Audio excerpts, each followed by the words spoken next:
Hello. तो मुझे कुछ मैसेजेस मिले जिनमें लोगों ने मुझसे कहा कि अपने बोलने के कॉन्फिडेंस को कैसे बढ़ाएं। और सबसे पहला जो मैं सिंपली आपके सामने क्लियर कर देना चाहता हूं, जो सबसे पहली बात है वो ये है कि मुझे नहीं पता। मुझे नहीं पता। और मुझे ये भी नहीं पता लोगों को क्यों लगता है कि मैं इस सवाल का जवाब देने में उनकी मदद कर सकता हूँ। मैं एक लाइव स्ट्रीम करता हूँ और लाइव स्ट्रीम के दौरान मैं लोगों से बात करता हूँ और लाइव स्ट्रीम में लोगों को देखने को मिलता है कि मैं बिना रुके बात कर सकता हूँ या कॉन्फिडेंटली बोल सकता हूँ या अपनी बात को लोगों के सामने क्लियरली रखने में सक्षम हूँ। और इसीलिए लोगों को लगता है कि मेरी पब्लिक स्पीकिंग बहुत अच्छी होगी।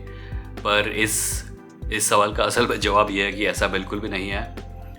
जब मैं कॉलेज में था तब मैंने कोशिश की थी एक प्रेजेंटेशन देने की, और उस प्रेजेंटेशन का असल में वीडियो भी रिकॉर्ड हुआ था। मैंने उस वीडियो का जुगाड़ करने की कोशिश की ताकि आप लोगों को दिखा सकूं और आप लोगों को पता लग सके कि किस तरह मेरे हाथ पांव कांपते हैं और किस तरह मैं पसीने से लथपथ हो जाता हूं स्टेज पर बोलते समय। पर दुर्भाग्यवश या शायद सौभाग्यवश वो वीडियो अब उपलब्ध नहीं है। वो ख़त्म हो गया, डिलीट हो गया। जिसके पास था उन्होंने डिलीट कर दिया है। तो मैं ये वीडियो क्यों बना रहा हूँ? मैं ये इसलिए बना रहा हूँ क्योंकि मुझे एक बात से प्रॉब्लम है, और वो ये है कि कई लोग समझते हैं कि पब्लिक स्पीकिंग सबकी अच्छी होनी चाहिए, और मैं इस बात से सहमत नहीं हूँ। मुझे लगता है कि पब्लिक स्पीकिंग में अगर आपकी रुचि है तो डेफिनेटली आपको अपनी पब्लिक स्पीकिंग इम्प्रूव करने की कोशिश करनी चाहिए। और अगर आपको लगता है अगर आपके अंदर से ये आवाज़ आती है कि मुझे पब्लिक स्पीकिंग में बेटर बनना है, तो बेशक कोशिश कीजिए, डेफिनेटली कोशिश कीजिए, पर गलत कारणों की वजह से मत कीजिए। हमारे समाज में ऐसी बहुत सारी धारणाएं उड़ती फिर रही हैं जिनका कि वास्तविकता के साथ कोई संबंध नहीं है। लोग कहते हैं कि हर किसी को ये चीज़ आनी चाहिए। मुझे नहीं लगता ये हर केस में सच होता है। हर किसी को लाइफ की कुछ बेसिक चीज़ें आनी चाहिए, राइट? ज़िंदा रहने के लिए अपनी ज़िंदगी को बेहतर बनाने के लिए जो चीज़ें होती है, जैसे लिटरेसी, पढ़ना सबको आना चाहिए, क्योंकि उसके बगैर ज़िंदगी पर बहुत बुरा प्रभाव पड़ता है।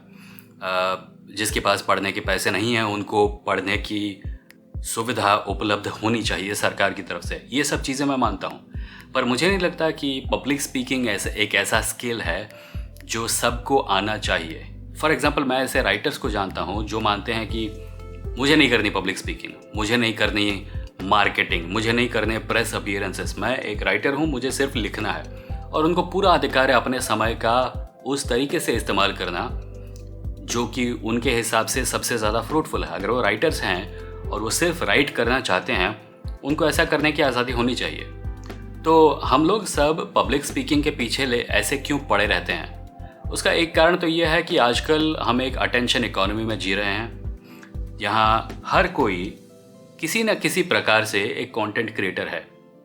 अगर आप प्रोफेशनल कंटेंट क्रिएटर नहीं हैं, मतलब आप प्रोफेशनली यूट्यूब वीडियो, रील वगैरह नहीं भी बनाते हैं, तो भी आप कभी ना कभी इस माया जाल में फंस जाते हैं। यूट्यूब आपको मेल भेजता है कि इस गाने पे नाच के दिखाइए, आप नाच के एक वीडियो डाल देते हैं, और अगर उसको कुछ लाइक्स मिल गए तो आप सपने भी देखने लगते हैं कि क्या मैं ये परमानेंटली कर सकता हूँ। और इसी प्रकार का एक और कंटेंट फॉर्मेट है स्पीकिंग, जो मैं अभी कर रहा हूँ। मैं पब्लिक स्पीकिंग क्यों कर पाता हूँ, इसके पीछे एक कहानी है जो मैं आपको बताऊँगा।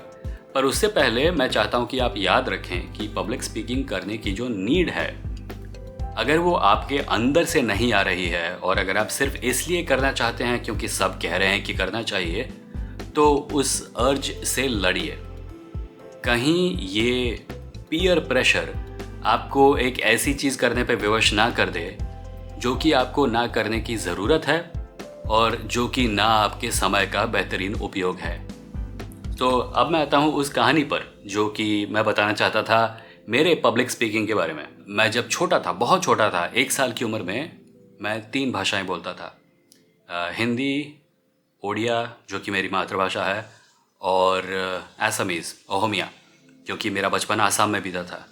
और ये तीनों भाषाएं मैं फ्लुएंटली बोलता था। मुझे बताया जाता है अब कि ये तीनों भाषाएं मैं फ्लुएंटली बोलता था, पर मैं अब ओहमिया बिल्कुल नहीं बोल सकता। जब मैं असम से वापस उड़ीसा आया तो स्कूलिंग के लिए, तो धीरे धीरे असमीज़ छूट गई क्योंकि कोई बोलने को था नहीं। पर स्कूल में भी, प्राइमरी स्कूल में भी मेरा कॉन्फिडेंस लेवल काफ़ी हाई था।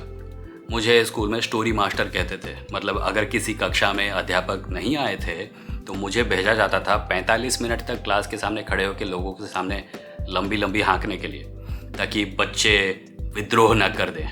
तो मैं एक यूटिलिटी था अपने स्कूल के टीचर्स के लिए, और मुझे याद नहीं कि मुझे कभी भी संकोच हुआ हो पब्लिक के सामने खड़े होकर इस प्रकार की बातें करने के। फिर और कुछ साल बीते और मेरी ज़िंदगी का सबसे बड़ा अभिशाप मेरे सामने आया, और वो था मैथमेटिक्स। मैं मैथ में अच्छा नहीं था, और चूंकि मैं मैथ में अच्छा नहीं था और हमारा एजुकेशन सिवियरली मैथ और साइंस ओरिएंटेड होता है, यानी कि अगर कोई मैथ में अच्छा नहीं है तो उसके करियर प्रॉस्पेक्ट्स पे प्रभाव पड़ता है, और उसको बार बार ये सुनना पड़ता है कि तुझे मैथ में अच्छा होना चाहिए, जैसा शायद आपको सुनना पड़ रहा है कि आपको पब्लिक स्पीकिंग में अच्छा होना चाहिए। तो इस चीज़ ने मेरे सेल्फ कॉन्फिडेंस को काफ़ी हर्ट किया। आने वाले कई सालों तक मुझे ये बार बार ना सिर्फ सुनना पड़ता था, बल्कि लोगों के व्यवहार से भी पता चलता था कि इस बच्चे का कोई फ्यूचर नहीं है। क्योंकि मैं जिस जगह से आता हूँ वहाँ पे 2 ही करियर ऑप्शन थे, इंजीनियरिंग और मेडिकल। और अगर आप मैथमेटिक्स में अच्छे नहीं हैं तो साइंस में आपके प्रॉस्पेक्ट घट जाते हैं, और अगर साइंस में आपके प्रॉस्पेक्ट घट जाते हैं तो ये 2 करियर तो वैसे भी आउट हो गए। मैं जब क्लास 7, 8 और 9 में था तब मेरी रुचि बढ़ी जर्नलिज्म के प्रोफेशन की तरफ, और वो भी इसलिए क्योंकि मैंने अपनी ज़िंदगी में जो मैथ की वजह से जो गड्ढा बना था उसको मैंने भरा था इंग्लिश से, किताबों से, लिटरेचर से। और मुझे लगा कि अगर मैं लिख कर पैसे बना सकता हूँ तो जर्नलिज्म से बेहतर कौन सा करियर होगा। और ये मैंने करने की कोशिश की, ये मैंने कई सालों तक करने की कोशिश की, और इवेंचुअली मैंने जर्नलिज्म का अपना करियर बनाया भी। मैथमेटिक्स में अच्छा परफॉर्म ना कर पाने वाला एक स्टूडेंट, उसको बचपन में जो कॉन्फिडेंस को जो डैमेज हुआ था उसका, वो छूटता नहीं आसानी से। बड़े होने के बाद भी, कॉलेज के समय में भी मेरे अंदर से वो वाली फीलिंग गई नहीं थी कि मैं काबिल नहीं हूँ, कि मैं दूसरों से थोड़ा नीचे हूँ। ऊपर से प्रॉब्लम ये थी कि मैं एक आर्ट स्टूडेंट था, और आप सबको पता है कि भारत में आर्ट स्टूडेंट को किस प्रकार की ह्यूमिलिएशंस फेस करनी पड़ती हैं। मैंने भी किया है। अगर आप में से कोई आर्ट स्टूडेंट है तो आपको भी पता है मैं किस चीज़ की बात कर रहा हूँ। अगर आप में से कोई साइंस स्टूडेंट है और आपको पता नहीं है तो कृपया अपने निकटवर्ती आर्ट स्टूडेंट से बात कीजिए और उनसे समझने की कोशिश कीजिए कि एक आर्ट स्टूडेंट की लाइफ कैसी होती है भारत के एजुकेशन सिस्टम में, और बाई एक्सटेंशन भारत की सोसाइटी में। इसके बारे में मैं पहले लिख चुका हूँ, अगर आप लोग चाहें तो मैं इसके ऊपर एक अलग से वीडियो भी बना दूंगा। पर पॉइंट ये था कि कॉलेज के दौरान भी मेरे अंदर अपनी काबिलियत को लेके काफ़ी सवाल थे, और इस वजह से मेरे कॉन्फिडेंस पर भी प्रभाव पड़ता था, और मैं स्टेज पर जाके या किसी और सिचुएशन में पब्लिक स्पीकिंग करने में अपने आप को असमर्थ पाता था। फिर कुछ और साल बीते, मैं जर्नलिज्म में गया, मैंने लिख कर पैसे बनाए जैसा कि मैं चाहता था और मैं खुश था। और फिर एक समय आया जब इंटरनेट पर वीडियो का प्रादुर्भाव बढ़ने लगा। ये वो समय था जब फेसबुक कर रहा था एक चीज़ जिसको सब कहते थे पिवट टू वीडियो। मतलब आप एक पत्रकार हैं, ये अब काफ़ी नहीं है, अब आपको अपनी पत्रकारिता लिखने की जगह वीडियो बनाकर करनी होगी। और मुझे इस बात से बहुत चिढ़ हुई कि मैं क्यों वीडियो बनाऊं। मैं एक राइटर हूं, जैसा कि जिन राइटर्स के बारे में मैंने पहले बात की थी, मैंने सोचा कि मैं क्यों वीडियो बनाऊं। अगर आप मेरे इंस्टाग्राम पे रील्स वाले टैब पे स्क्रॉल करते हुए सबसे नीचे जाएंगे तो जो सबसे पहले मेरे कुछ वीडियो मिलेंगे उसमें आपको दिखेगा कि उस समय मेरा कॉन्फिडेंस लेवल कितना लो था। जब मेरी वीडियो में प्रोफिशिएंसी बढ़ने लगी तो मैंने ये पाया कि मैं कॉन्फिडेंस गेन नहीं कर रहा था, मैं कॉन्फिडेंस रीगेन कर रहा था। मेरे अंदर का एक हिस्सा जो बचपन में खो गया था, मैंने उसे वापस पाया, और इस वजह से आज मैं इस प्रकार बात कर पाता हूँ कि आप लोगों को लगता है कि आप मुझसे पब्लिक स्पीकिंग के बारे में एडवाइस मांग सकते हैं। मैं अभी यही कहता हूँ कि मैं पब्लिक स्पीकर अच्छा नहीं हूँ, पर मेरा कॉन्फिडेंस YouTube शुरू करने के बाद बढ़ा नहीं, मेरा कॉन्फिडेंस सिर्फ लौट आया। वो कॉन्फिडेंस जो हमारे एजुकेशन सिस्टम ने मुझसे छीन लिया था अपनी खुद की प्रायोरिटीज़ की वजह से, वो कॉन्फिडेंस मैंने लौट कर पाया। मैंने फील किया कि ये मैं पहले था और अब फिर से बन रहा हूँ। मेरा बचपन मेरे पास एक तरीके से लौट के आया। जो कुछ पहले वीडियो मैंने बनाए थे वो काफ़ी स्टिल्टेड थे, क्योंकि मुझे लगता था कि वीडियो बनाने का एक तरीका होता है स्क्रिप्ट लिखो, स्क्रिप्ट को पढ़ो, याद करो, वीडियो कैमरे के सामने परफॉर्म करो और फिर रिकॉर्ड करो, फिर जो पार्ट साइलेंट है उनको एडिट करो। और मैंने कुछ वीडियो ऐसे बनाए थे, पर तब मेरा यूट्यूब चैनल बिल्कुल टेक ऑफ नहीं हुआ था और मैंने इवेंचुअली गिव अप कर दिया और मैं वापस इंस्टाग्राम पे गया और मैं लिखना कंटिन्यू कर रहा था। फिर एक दिन मुझे लगा यार इंस्टाग्राम पे ये लाइव फीचर होता है, इसका इस्तेमाल करके देखता हूँ, हो सकता है कुछ लोग आएँ जिनसे इंटरेस्टिंग बातचीत हो सके।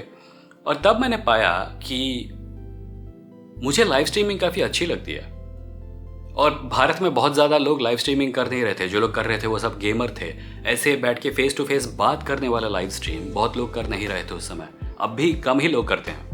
और लाइव स्ट्रीमिंग और यूट्यूबिंग में बहुत फ़र्क है। जो स्किल सेट चाहिए होता है लाइव स्ट्रीमिंग के लिए, वो रिकॉर्डेड वीडियो बनाने वाले स्किल सेट से काफ़ी अलग है। वीडियोज़ में आप फंबल कर सकते हैं, वीडियोज़ के दौरान आप अगर आपके मुंह से कुछ ऐसा वैसा निकल जाए तो उसको आप काट सकते हैं, जो गैप होते हैं उनको आप घटाकर ज़ीरो कर सकते हैं। लाइव वीडियो में ये सब नहीं होता। लाइव वीडियो में बैठ के आपको धारा प्रवाह बोलना होता है। आप रुकेंगे तो आपकी ऑडियंस बोर हो जाएगी। और मैंने ये पाया और ये पाकर मैं भी आश्चर्यचकित हुआ कि मैं ये आसानी से कर सकता था। और ये उसी समय के आसपास है जब मुझे रियलाइज़ हुआ कि मेरा कॉन्फिडेंस बन नहीं रहा है, लौट रहा है। क्योंकि लोगों के सामने बैठकर बातें करने वाला स्किल मेरे पास तब था जब मैं क्लास 1-2 में था। बचपन में मेरे पास इस प्रकार की चीज़ के ख़िलाफ़ एक डिफेंस नहीं था। मैं नहीं जानता था कि जब मुझे आत्मविश्वास की कमी महसूस हो क्योंकि मैं मैथमेटिक्स में अच्छा नहीं हूँ तो मैं क्या करूँ। अब जबकि मैं अडल्ट हूँ, मैं जानता हूँ मुझे क्या करना चाहिए था। अगर मैं टाइम ट्रैवल करके अतीत में जा पाता तो मैं अपने यंगर सेल्फ को बोलता, टेंशन मत ले, लाइफ में दूसरी चीज़ें हैं जो तू कर सकता है। This is not the end of the world. मैंने जो दुख अपने बचपन में पाया था इस लैक ऑफ कॉन्फिडेंस की वजह से, वो दुख जिसने मुझे कॉलेज की उम्र तक एक तरीके से पंगु बनाकर रखा था। मैं नहीं चाहता कि आप लोगों को लगे कि क्योंकि आपकी पब्लिक स्पीकिंग अच्छी नहीं है आप काबिल नहीं हैं। हो सकता है आपकी काबिलियत किसी और डायमेंशन में मैनिफेस्ट हो रही हो।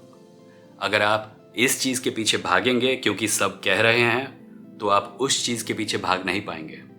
अपने अंदर की आवाज़ को सुनो और उस चीज़ के पीछे भागो जो आपको आपका मन बता रहा है, ना कि उस चीज़ के पीछे जो करने को आपको सब कह रहे हैं क्योंकि किसी और का अच्छा है वो स्किल। कई लोग आपको ऐसे लोग मिलेंगे जिनके पास एक स्किल होता है और जो आपको कहेंगे कि ये स्किल अगर तुम्हारे पास नहीं है तो आने वाले सालों में तुम पछताओगे दोस्त।